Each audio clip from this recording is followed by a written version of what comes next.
enclin à toutes les secousses, les risques, les pertes, l'usure, nous avons un appui sûr.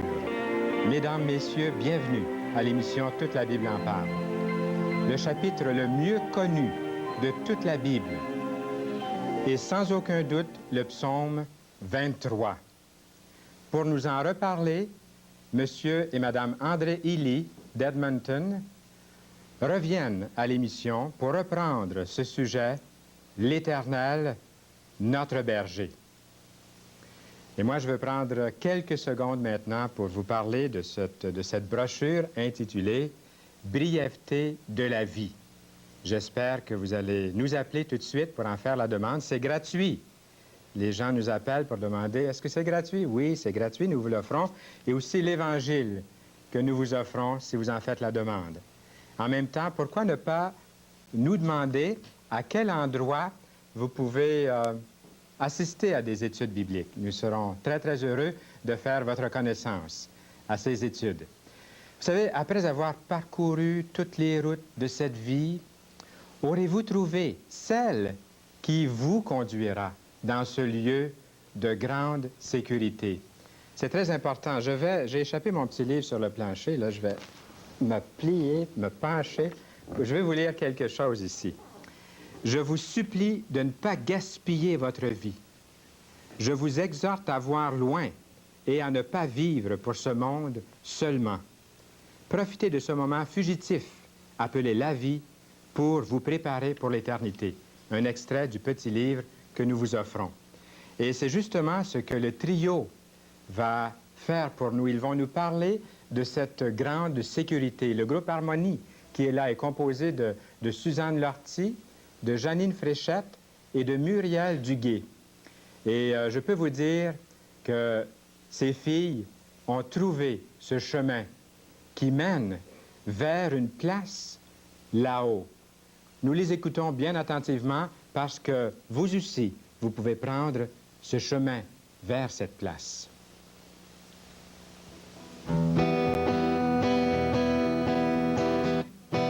C'est aujourd'hui que je dois vous parler. J'ai sur le cœur quelque chose à vous partager. Le temps me presse, c'est pourquoi je m'empresse de vous raconter ce que la Bible m'a révélé. C'est peut-être demain que notre Seigneur revient, que Jésus revient. Si dans ton cœur tu crois que Jésus est mort, pour moi et pour bien d'autres encore, tu seras sauvé. Toi et ta maison, toi et ta maison. Jésus est parti me préparer une place. Il est parti te préparer une place dans son royaume, le royaume des cieux, le royaume de Dieu. Si tu as décidé de le servir de tout ton cœur, de toute ta pensée, maintenant tu n'as qu'à le laisser agir. Il fera de toi cette grande joie, si je peux te le dire. La la la la la la la la la la la la la. Si ton nom est écrit dans le livre de vie, si tu as marché selon ce qu'il t'a prescrit, au jour de son retour, tu t'élèveras vers lui, tu t'élèveras vers lui. Jésus est parti me préparer une place. Il est parti te préparer une place auprès de son Père, où il n'y a plus de frontières, là-haut dans la lumière. Il est parti me préparer une place. Il est parti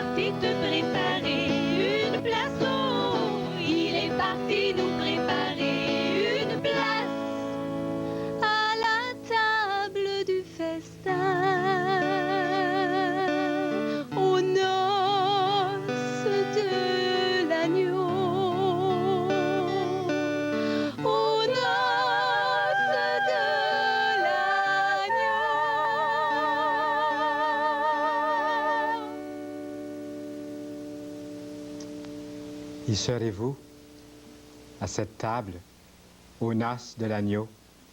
Merci beaucoup, le trio Harmonie. Elles vont nous revenir vers la fin de l'émission. Ne quittez pas et profitez de ces quelques instants pour nous donner un coup de téléphone pour demander la brochure La brièveté de la vie. C'est gratuit, nous vous l'offrons. Vous pouvez demander aussi l'Évangile. Il nous fait plaisir de vous offrir gratuitement ces brochures. Et appelez-nous aussi si vous avez des questions, des commentaires, des choses à nous dire. N'hésitez pas, des conseils à nous donner. Et en même temps, informez-vous où le plus près de chez vous. Et je suis persuadé qu'il y a une étude biblique pas très loin de chez vous. Et demandez l'adresse, il nous fera plaisir de vous communiquer l'endroit. Et vous ne regretterez pas de faire connaissance de gens sympathiques à cette rencontre, à cette étude biblique. Un petit groupe de gens qui étudient la Bible ensemble. Nous sommes encore choyés pour la deuxième émission. Hélène et André Illy sont là, d'Edmonton en Alberta. Ils ont été avec nous pendant plusieurs années à l'émission Toute la Bible en parle. Et puisque peut-être dans l'auditoire, il y avait des gens là qui n'étaient pas là la semaine dernière, très, très brièvement, Hélène, tu es maman d'une petite fille là, qui s'appelle Jessica. 13 mois. 13 mois. Oui. Elle va bien? Elle a été un petit peu malade dernièrement? Oui, nous habitons à Edmonton depuis au moins 1 an et je me suis familiarisée avec la langue un peu plus et j'ai des bons amis et je suis heureuse là-bas. You speak English very well. I try my best. C'est bon, hein? Ça le fait pas mal bien. Vous allez penser que c'est juste ça que je connais. On pourrait parler plus, mais il y a tellement de choses qu'on veut voir aujourd'hui. Ah oui. Et puis André, il est en électronique. C'est ça, je fais le service à la clientèle, au système des périphériques, au système informatique. Et c'est un transfert que j'ai eu, puis ça va très bien. J'aime bien ça. Le Seigneur m'a béni dans mon travail. Bon, bien, gloire à Dieu. Et puis, j'espère que je ne prendrai pas trop de votre temps cette semaine, puis que je vous accorderai tout le temps que vous avez, là. Hein. J'avais un peu de placate la semaine dernière, et puis j'ai pris un peu de votre temps, mais je vais vous accorder tout le temps qu'il faut. Vous allez résumer un petit peu les premiers versets qu'on a vus ensemble, et puis ensuite, on va pouvoir se resituer et continuer. Oui, alors d'abord, je vais relire le psaume 23 pour Bien tranquillement, qu'on soit pour tous dans le saisisse. contexte encore. Alors, l'Éternel est mon berger, je ne manquerai de rien. Il me fait reposer dans de verts pâturages, il me dirige près des eaux paisibles, il restaure mon âme. Il me conduit dans les sentiers de la justice à cause de son nom. Quand je marche dans la vallée de l'ombre de la mort, je ne crains aucun mal, car tu es avec moi. Ta houlette et ton bâton, voilà mon réconfort. Tu dresses devant moi une table en face de mes adversaires. Tu oins d'huile ma tête et ma coupe déborde. Oui, le bonheur et la grâce m'accompagneront tous les jours de ma vie et je reviendrai dans la maison de l'Éternel pour la durée de mes jours. Alors, on avait vu la semaine dernière quelques versets. On avait vu qu'il y avait un parallèle entre l'élevage des moutons et notre cheminement avec Dieu. Oui. David, qui est l'auteur de ce psaume, se présente, lui, comme une brebis et il identifie Dieu à un bon berger. On a vu que Jésus est lui-même le bon berger qui a donné sa vie afin que ses brebis aient la vie en abondance. On a vu aussi que ceux qui lui appartiennent ne manquent rien, non pas dans le sens des choses matérielles nécessairement, mais dans le sens que lorsqu'il y a une épreuve, les soins éclairés de leur maître ne leur font pas défaut, ils ont toujours le soutien. On a vu aussi que Jésus était la source d'eau à laquelle il abreuve lui-même son troupeau et il restaure l'âme de celui qui est en défaillance. Eh, bravo.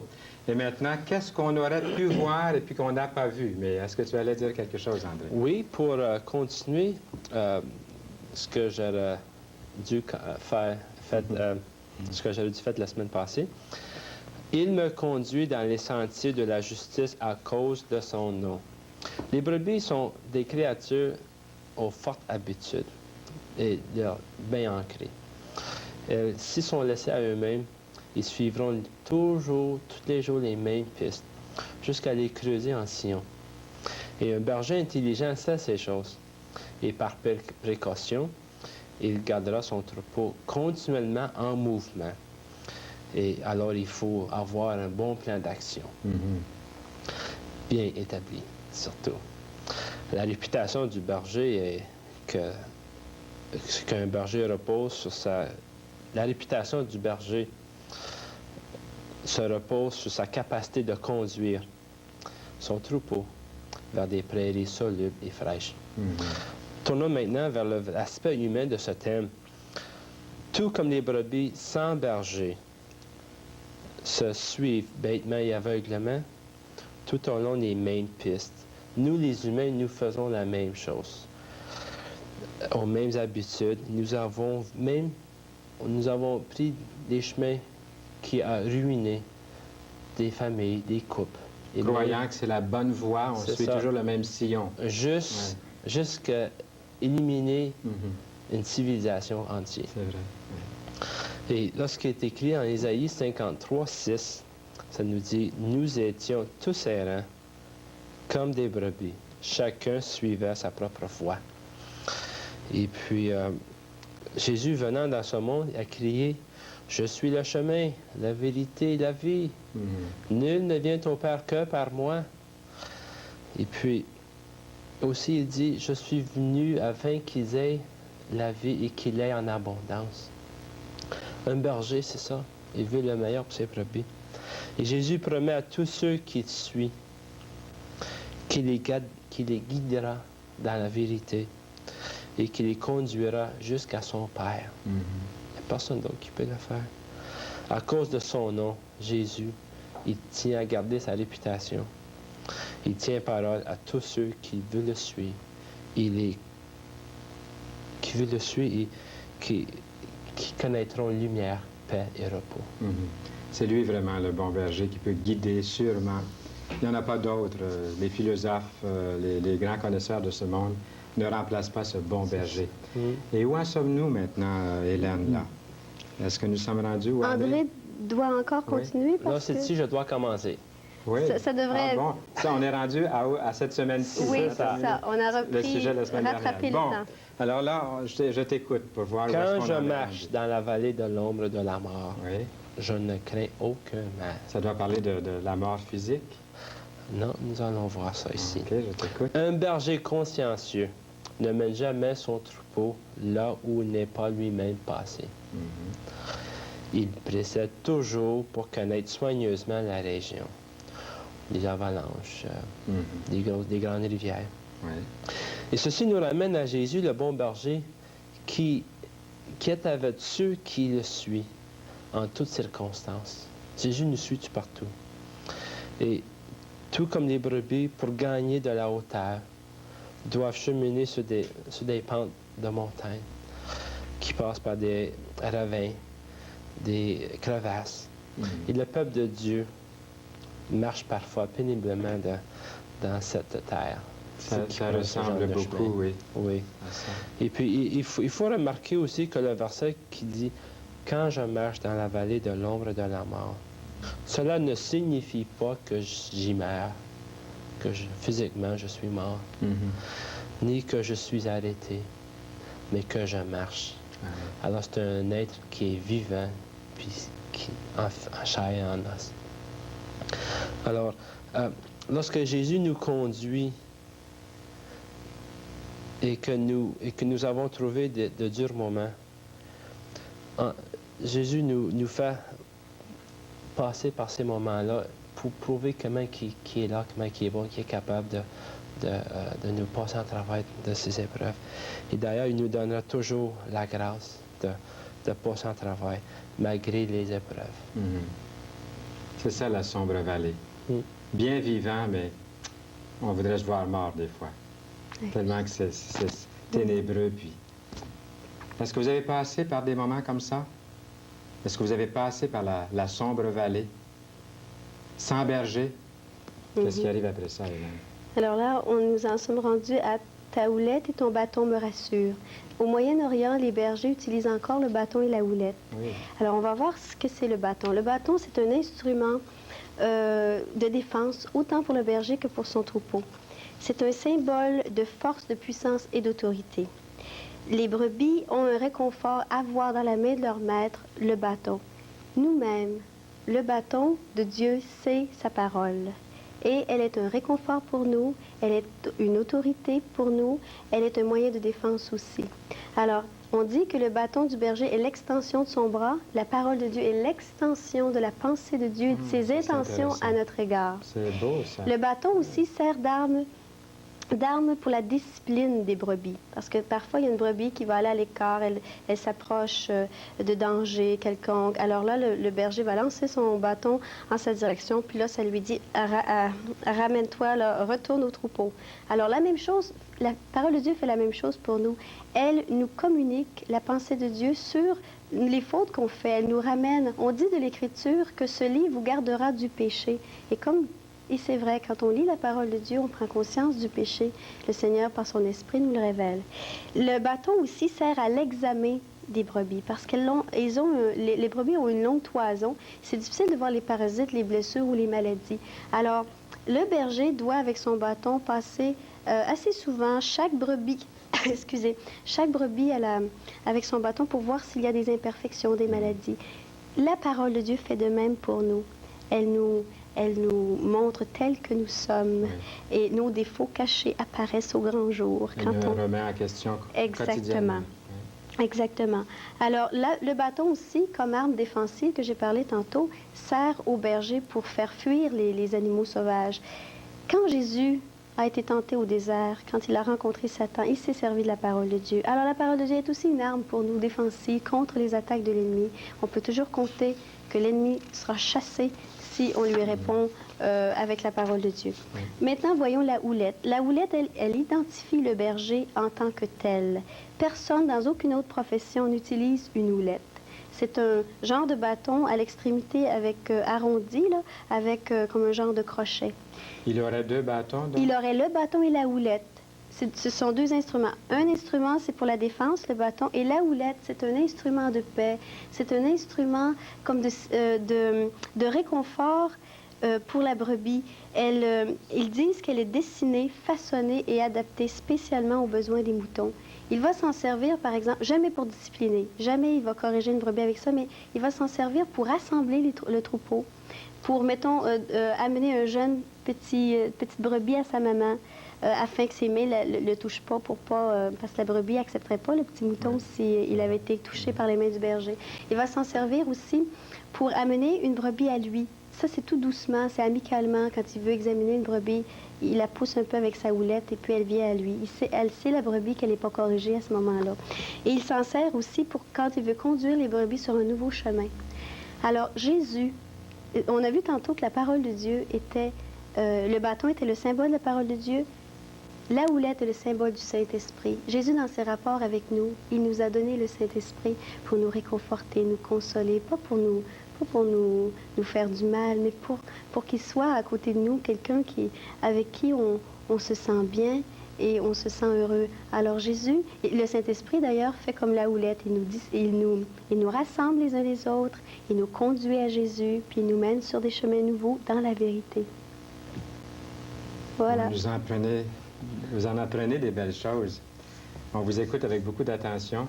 Je ne suis pas le seul. Je suis certain que là aussi, vous avez appris des choses sur la houlette et le bâton du berger. Quel enseignement! Tu dresses devant moi une table. Oui. En méditant ce verset, souvenons-nous que les brebis s'approchent maintenant de la montagne et des pâturages d'été.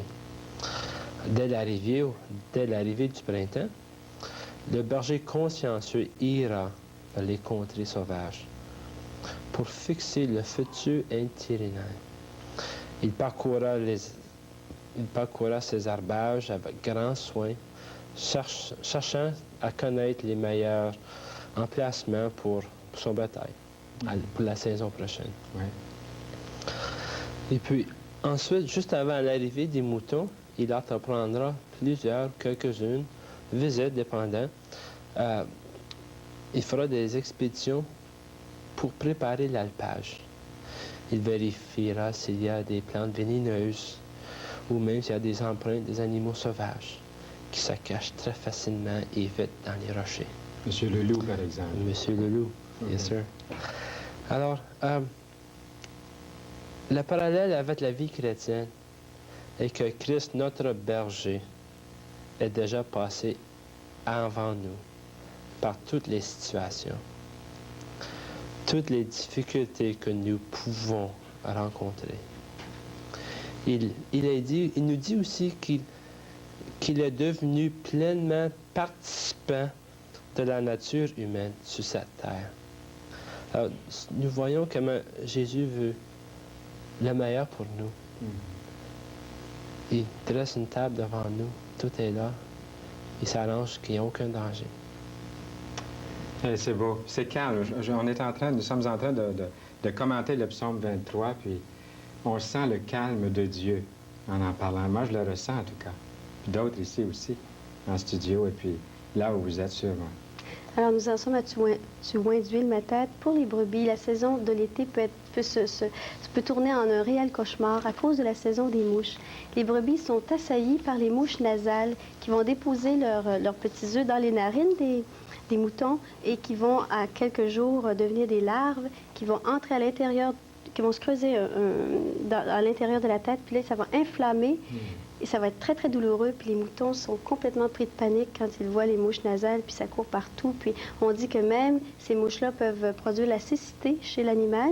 Et aussi, à cause de ces larves qui se creusent un passage, là, ça rend comme fou les animaux. Alors, le berger doit oindre d'une solution d'huile chaque brebis. Et à ce moment-là, la paix revient et le troupeau peut paître en paix. Et c'est une illustration avec la vie chrétienne où souvent les petits tourments anodins de chaque jour sont un réel cauchemar. Alors le Saint-Esprit est là pour nous oindre et pour nous calmer, pour nous donner la paix, la joie dans tous ces petits tourments. Puis en quelques secondes, vous voyez comme ça a passé vite encore aujourd'hui. Oui. Et puis la semaine dernière, j'ai tout mélangé l'équipe technique, mais là, je ne ferai pas ça cette fois-ci. On va en rester à notre chronométrage, à notre horaire ici. Mais je vous donne encore 30 secondes pour résumer ce qu'on vient de voir. Qu'est-ce que vous diriez comme résumé en 30 secondes? Ce qu'on peut dire, c'est que le bon berger est extraordinaire. Et pourquoi ceux qui nous écoutent et qui n'ont pas encore fait l'expérience de vivre avec le bon berger ne le feraient-ils pas? Amen. L'Éternel est mon berger. Oui, le bonheur et la grâce m'accompagneront tous les jours de ma vie. Amen. Eh bien, moi, je le connais, le bon berger, puis Hélène et André Ely d'Edmonton, en Alberta, en visite ici, au Québec, le connaissent aussi. Et puis, le groupe Harmonie, les 3 filles qui sont là, composées de Muriel Duguay, Suzanne Lortie et Janine Fréchette, connaissent ce bon berger et elles vont chanter « Pourquoi lutter? Pourquoi lutter? Pourquoi luttez-vous? Cessez la bataille et recevez-le. »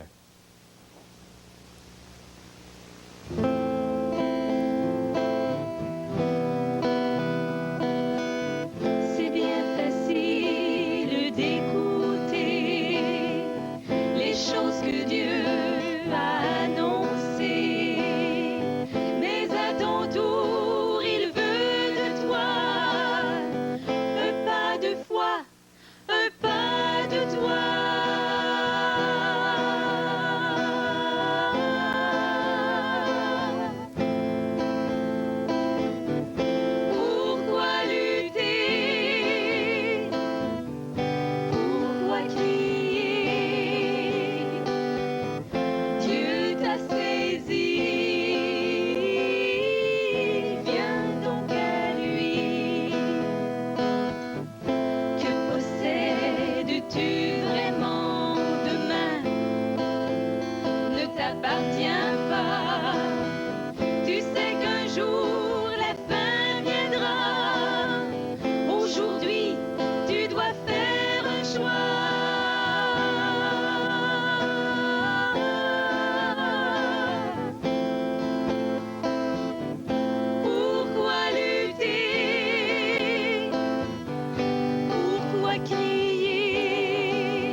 Merci beaucoup, le groupe Harmonie.